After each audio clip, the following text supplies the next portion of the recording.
Well, the clock is ticking for New Yorkers looking to have a say in the upcoming election. Today is the deadline to register to vote. CBS News' John Diaz now with more.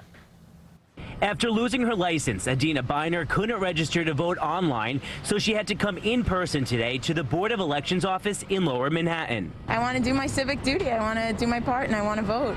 So are many others, making last-ditch efforts to register to vote since today is the deadline in New York.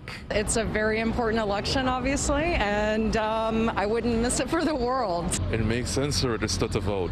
New Yorkers have 3 ways to register: in person at BOE offices, mailing out a completed form by today, or going online. But a state ID or license is required that way. This Queens man says voting is something we shouldn't take for granted. You realize how much value you have when an individual has a right to vote. And for the first time, this 18-year-old will be voting this year. It's one of the most important elections, if not the most important election of all time. Statewide, almost 13 million New Yorkers are already registered to vote. Most are active, but nearly 1.3 million of them are inactive, which means about 10% aren't participating as much as they should. Democracy relies very heavily on participation and informed participation because it's an equation. What goes in on one side is what comes out on the other side. And all Board of Election offices have extended their hours today until 9 p.m. If you think that you are already registered to vote and want to check your status, you can head over to cbsnewyork.com. From Lower Manhattan, John Diaz, CBS 2 News.